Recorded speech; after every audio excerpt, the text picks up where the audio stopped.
All right, so yeah, my name is Rachel. I'm a physiotherapist in Halifax, Nova Scotia. I've been practicing for just about a year now, so I'm pretty new to the profession, and I've been climbing for about 8 years. And I'm going to talk about a case study involving a scapholunate ligament injury in a climber, and another physio, Waldo Cheung, is going to help me out a little bit partway through because he helped me quite a bit through this rehab protocol. So you can go to the next slide. We'll talk a little bit of the anatomy and biomechanics of the wrist. I'll go into the case study itself and the rehab protocol, talk about some study limitations, and then where the patient's at now, and take any questions you guys have at the end. You can go to the next slide. Yeah, so the scaphoid is a boat-shaped bone. It articulates with the radius, trapezium, trapezoid, capitate, and lunate. And together with the lunate, it's thought that those bones transmit about 60 to 70% of axial loads from the hand to the forearm, particularly during wrist extension and radial deviation. And due to this role in axial load transmission, this bone is highly susceptible to injuries during falls. So a foosh injury where you're falling onto an outstretched hand, for example. Another interesting thing about the scaphoid is its blood supply is primarily retrograde, with branches entering from the distal pole. So fractures in the proximal region, which disrupt the vascular supply, can lead to a high incidence of avascular necrosis or delayed union. You can go to the next slide there. So when the wrist is being axial loaded, there's a few different ligaments that stabilize. So the primary stabilizers are going to be the scapholunate ligament and the radioscaphocapitate ligament. And then as secondary stabilizers, the scaphocapitate and scaphotrapeziotrapezoidal ligaments. And then you have your dynamic stabilizers, so various muscles, the FCU, ECRL, APL, and ECU muscles. So in terms of climbing specific movements, it's thought that compression, underclings, and gastons, as well as mantling, are going to exert the largest forces to the scaphoid. And then dynamic movements where your hand might need to react to different positions very quickly could exert a sudden and large force on the scaphoid. So things like dynos or dead points. And then when you're locking off on an edge or a sloper or a pinch with the wrist in a more neutral position, you're going to be exerting less force on that scaphoid and the ligament complexes that stabilize it. Go to the next slide. So we'll talk a little bit about the climber in this case study.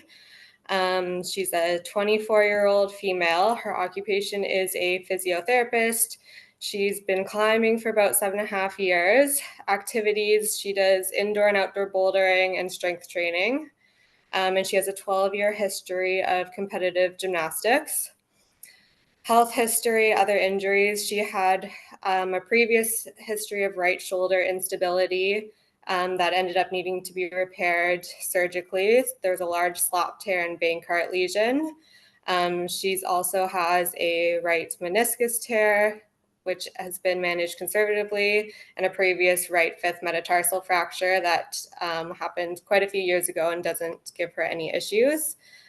She's right-handed and pretty hypermobile overall, so a lot of flexibility, and like her joints are more on the lax side. So if you didn't put it together a little bit there, the person in the case study is me. This was my wrist injury from last winter. So you could go to the next slide. So the date of the injury was December 17th, and that happened about 2 weeks before I got one of my coworkers at my clinic to take a closer look at my wrist for me.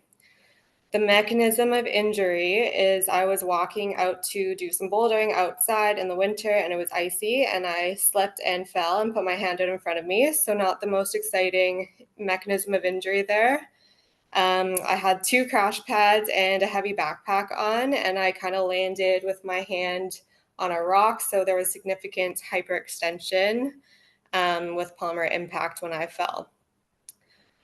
Immediate symptoms, I had wrist pain. There was a brief numbness and tingling in the the median nerve distribution. And then swelling appeared about 45 minutes after the injury, bruising a couple hours after.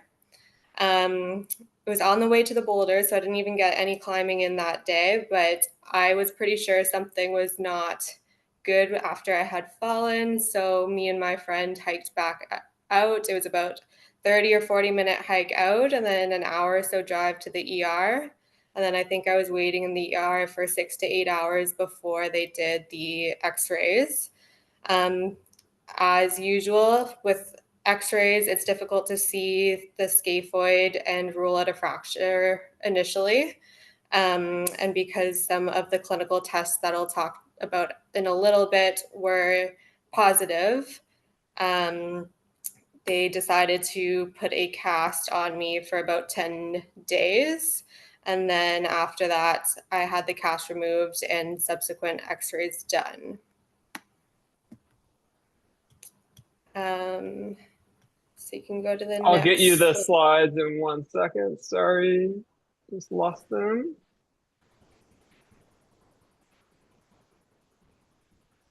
Okay.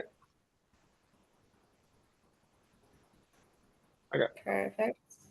So yeah, those were my initial x-ray results. This was the first set of x-rays done. It says the comparison is left wrist radiograph from earlier today because initially at the ER, they only x-rayed my radius and I had to go and ask them to please x-ray my scaphoid as well. So the first one was inconclusive. And that's when they decided to put a cast on me just in case there was a fracture there. So you can go to the next slide. So this would be like a typical algorithm for diagnosing a scaphoid fracture. So after post-traumatic fall onto the hand with radial-sided wrist pain, there's 3 main tests that they would do, and they did all of these with me at the emergency room. So there's anatomical snuff box tenderness, scaphoid tubercle tenderness, and then pain on axial compression of the thumb. And then based on that, they did some x-rays. If the x-rays are normal at first, they usually still recommend a dorsal wrist cast, which is what I had. And then they recommend an MRI within 3 to 5 days. There's not accessible healthcare to MRIs that readily where I live. So they casted me, they said 10 to 14 days. And then I went back for another round of x-rays. And I was put on the wait list for a CT scan. So you can go to the next slide. So these are those clinical tests for scaphoid fracture. I won't go through all of them right now, but Jared will share the slides with you later and you can take a read through if you're not familiar with any of them. You can go next slide. So about 10 days later, they brought me back for another round of x-rays and there was no sign of any sclerosis or periostitis. So, and no suggestion of a healing fracture. So they said I could take the cast off and kind of told me I was good to go. I still had a lot of wrist pain and there was a little bit of swelling and bruising still. So I got my coworker, one of the other physios at my clinic, to take a look at my wrist. So the symptoms I had at that point were localized swelling and pain on the radial aspect of the wrist. The pain increased quite a bit since the cast removal, but I didn't have any more of the neuro symptoms. But I did have a ton of ulnar and median nerve irritation while that cast was on, or while the splint was on. My aggravating factors basically anything where there was axial compression through the palm, gripping, lifting, and doorknobs or twisting motions. Easing factors were ice, rest, support with some tape around the wrist. Next slide. So the objective exam showed some mild swelling and discoloration, mild or moderate tenderness to palpation of the anatomic snuff box and the radial head. The elbow forearm and wrist active ranges were all normal, but I had a lot of kind of clunking in my wrist anytime I did a combined movement. And pain was greater with passive range of motion compared to active range of motion for those ranges there. In terms of stability, the distal radial ulnar joint was testing stable but painful. And then the Watson's test, which is specific for that scapholunate ligament, was positive for pain and instability. You can go to the next slide. So I'll talk a little bit about the rehab protocol that Waldo and I kind of just made up as we were going and tweaked as needed throughout. You can go to the next slide, and that kind of shows the phases that were followed. So phase 0 was the protection phase. That's when I was still in the splint for those 10 days or 2 weeks or so. And then the first phase where I actually started rehabbing was mainly isometrics and then progression into passive and active range. Phase 2 added on some load through those ranges. Phase 3 returned to sport, so a little bit more climbing specific. And then phase 4, 25 plus weeks. So you could still consider me within that phase as kind of ongoing maintenance to work on that wrist stability. So phase 0 was that protection phase. I was in the splint for most hours of the day. I was able to remove it because it was only like a half cast, and I'm not the most adherent patient, especially when I was having like really, really bad ulnar and median nerve symptoms. But I did wear it for the most part, and I was doing some nerve glide exercises just to try and calm down those symptoms. So the goals of that phase were just to protect the injured structures, promote early healing, and minimize any risk of further injury. And to progress to the next phase of rehab, I was going to wait till I had those second set of x-rays done. And then the next phase, we started with a lot of isometrics. So because I was fairly certain that that ligament was compromised and I was having symptoms of wrist stability, didn't want to put any like shearing forces on that ligament. So we started with isometrics with the wrist in a neutral position and primarily with the dart thrower's motion, which I'll talk a little bit more about later on, but essentially that's what it sounds like. It's the motion your wrist would be moving through if you were going to throw a dart. So kind of going from extension and radial deviation and then into a little bit of flexion and ulnar deviation. So we did isometrics in that position and then isometrics for the wrist and thumb. Once strength began to come up a little bit, that's when I started doing a little bit of passive range and then a little bit of active range. You can go to the next slide. After that, we started to load my wrist through the range. So again, with that dart throws motion, but adding on some weights or elastics. And then a little bit of crimp and pinch block with the wrist in some extension and radial deviation. Then I was using a cable machine for just general shoulder upper body strength and very gradually started some weight bearing progression. So starting with things like just kneeling on my hands and knees and gradually kind of leaning onto my hands there, or things like bird dogs just to get comfortable placing some weight into that hand. And didn't really do much climbing at that stage, but maybe a little bit of like gripping with static holds or feet on the ground or light traversing. So the next slide, we'll talk a little bit more about the dart thrower's motion. So that describes a wrist motion along an oblique path, combining radial deviation with wrist extension and then ulnar deviation with wrist flexion. It mimics the way our wrist will move with a lot of everyday tasks like throwing. And the aim of it is to put less stress on the scapholunate ligament. So it's kind of a safer rehab path to use early on to protect this ligament while maintaining wrist function. Next slide. This motion, the dart thrower's motion, primarily occurs at the midcarpal joint of the wrist, and it minimizes stress to the scapholunate ligament because when the wrist flexes, the scaphoid is encouraged to kind of flex forward relative to the lunate, and when the wrist extends, the scaphoid extends backwards. During radial deviation, the scaphoid flexes forwards, and during ulnar deviation, the scaphoid slightly extends. So what the dart thrower's motion is doing is combining one anatomic movement where the scaphoid flexes with one that it's extending to kind of try and minimize the relative motion of the scaphoid on the lunate.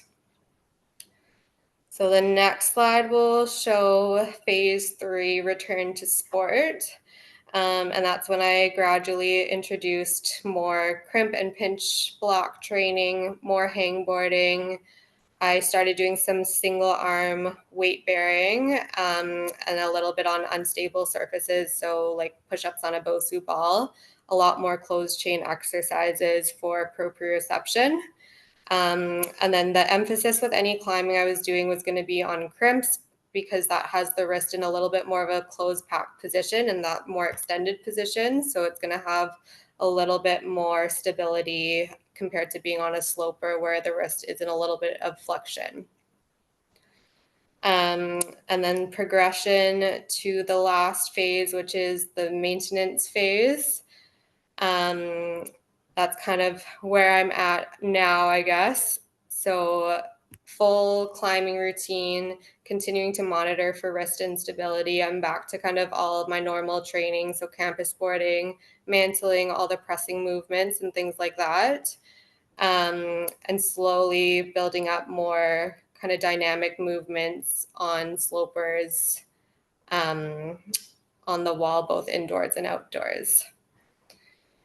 So the next slide, we'll talk a little bit about form versus force closure. So form closure is going to be the stability achieved through structural configuration. And then force closure is stability provided by the surrounding muscles, ligaments, and connective tissue.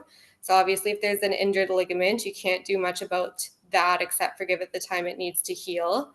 But with physio, we can have implications on the muscles surrounding the joint. So that's really where that whole rehab plan was focused on, was just to activate all those dynamic stabilizers around the scaphoid to make it as safe as possible for me to return to climbing.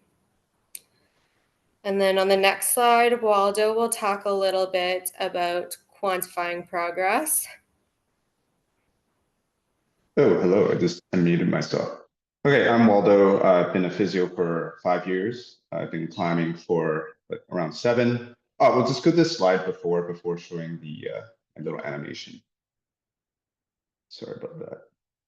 So I think we've been kind of managing this for in excess of 25 weeks with Rachel, and it's interesting because a lot of the times when you see your clients, you might not have the privilege of being able to follow up with them online. But certainly I've never met Rachel in person, and I'm in another province that's like 3-hour time zone away. So a lot of our correspondence was done online. So big credit to kind of Rachel self-rehabbing and consulting other physios as well. But certainly what I tend to do with a lot of my clients, which I find very helpful, is actually creating a pain log. And just because when you're able to quantify climbing, because it being a very, very complicated sort of motor movement and involving a lot of nerves and muscles and tendons, each specific sort of move and hold involves a lot of different muscles and all that as well. So, I like to quantify adding numbers to that. So, why am I doing this? It improves some of the adherence. It identifies the pain generators in terms of certain movements. because depending on where the injury is on the scaphoid and the lunate and the ligament itself, certain moves may be easier than others, right? So you can kind of focus on what's causing less pain and avoiding what's causing a lot of pain. So, we kind of I plotted a lot of the data over, I think this was around 16 weeks. And then, so if you click on the picture, sorry, Jared, you can probably show the web now.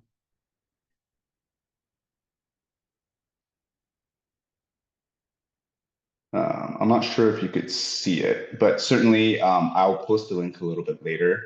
You could see over time, in the beginning, it was a lot of the gastons and the dinos that was causing a lot of the issues. But still now, like Rachel, would you say like the mantle is still giving you a little bit of trouble? Yeah, mantles, especially outdoors when the surface is a little uneven, is definitely the hardest, I would say, at this point. Yeah, and then so what you can see when you're kind of presenting this, it's almost like an educational tool.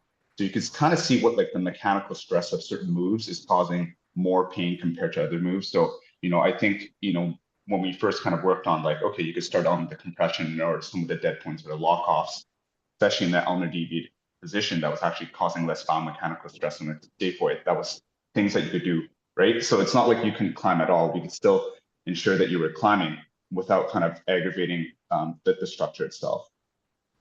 So on to the next slide. Thank you, Jared. We're going to talk a little bit about load management for climbing injuries. So this is a slide I kind of made. If you want to take a look, I have a PDF on it if you're interested later. But kind of our model in which we're kind of allowing for return to climbing is allowing the body to have a very progressive adaptation without bypassing its capacity. So for example, let's say Rachel was climbing at a V6 level. Obviously, she's climbing much higher, but when she got injured, her capacity, which is that red line, kind of plummeted. But our body also needs a minimal amount of stress, which is the blue line, for you to actually develop that capacity back. So that depends on certain moves, depends on the exercises.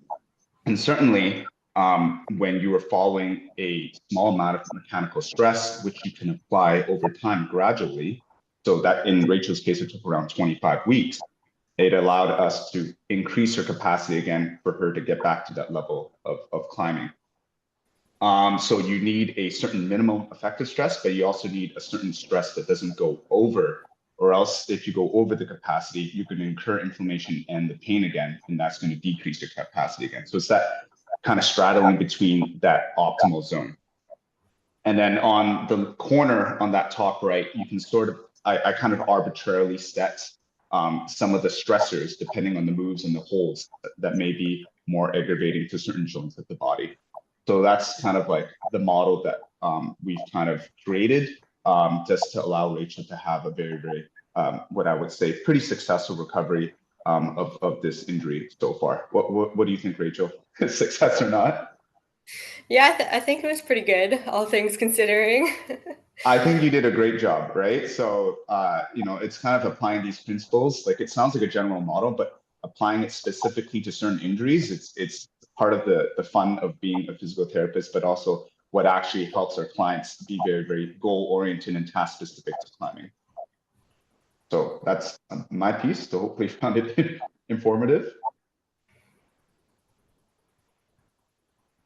All right, so thanks, Waldo, for sharing that. Some of the psychological effects that are associated with injury that as physios, I think we probably all see in our patients, but these are some of the ones that I felt the most with this injury, I would say. I couldn't climb. All my friends essentially were my climbing friends, and I couldn't join them for like the winter climbing season. Frustration and anger about that. Fear of re-injury is a big one. I dealt with that a lot with my shoulder injury, less so with this wrist injury, I would say, but still present. Isolation from the climbing community, decreased motivation, depression, anxiety, and then an obsessive focus on rehab. And obviously there's a lot more that we might see in our patients. And then if you go to the next slide, that kind of summarizes where I'm at right now. So I'm about 42 weeks post-injury. I don't have any functional limitations. My wrist feels unstable. It clunks. The Watson's test or the scaphoid shift test is still positive clinically. But I've got pretty well equal strength and full range of motion bilaterally. Back to my usual climbing and strength training. Hardest grade and flash grade is the same as it was pre-injury. And then I have a contrast CT and an ortho follow-up scheduled for November 25th. So it was quite a while to get that contrast CT done, about 11 months waiting time. But that's actually a question I have for anyone who has an opinion on that, is whether or not you would think at this point it's worth to go and get that imaging done, or with relatively full functional recovery and return to climbing, if I should just skip that scan. It's about a 5-hour drive from me here to go get that done. But I've never seen a patient through an injury like this, so I'm not sure if that instability is something that would be thought to progress over time and get worse with climbing.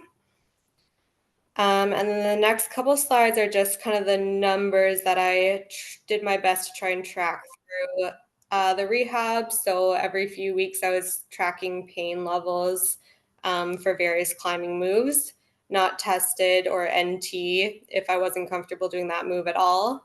And then the DNC for the mantle at week 12, I attempted it. I had pain 8 out of 10, so didn't complete the move there. But Waldo kind of highlighted it nicely in the graph. Pain was decreasing with all the moves over time and with the rehab program. And we could use this chart or his graphs to kind of see which moves were going to be the safest for me to prioritize as I return to climbing. And then the next slide just shows grip strength ratio. So at 2 weeks post-injury, right when I had the cast off, I had 17 pounds on the left, and then my current is about 86 on the right, 83 on the left, and very slight pain with max grip. And then the last thing I'll talk about here is just some limitations of the study. So obviously it's a case study, N equals 1. Patient adherence. I was not the most adherent patient. I will admit that. I took the cast off a bunch in the first couple of weeks because I was getting those ulnar nerve symptoms. I was very diligent with rehab at first, and then I got really frustrated and kind of sad halfway through and had to take a bit of a break for a couple of weeks before returning to that and return to sport guidelines. I would say with that, once I was actually ready to start returning to climbing, I was pretty adherent to those later stage rehab ones. Some bias, so the researcher is the subject of the study, and then the generalizability. So I was 24 at the time of the injury, female. I have a very specific sport and athletic history, and I'm pretty hypermobile. So that in itself already, both wrists kind of would test a little bit on the unstable side. So having that ligamentous injury on the left side makes it quite a bit more prominent.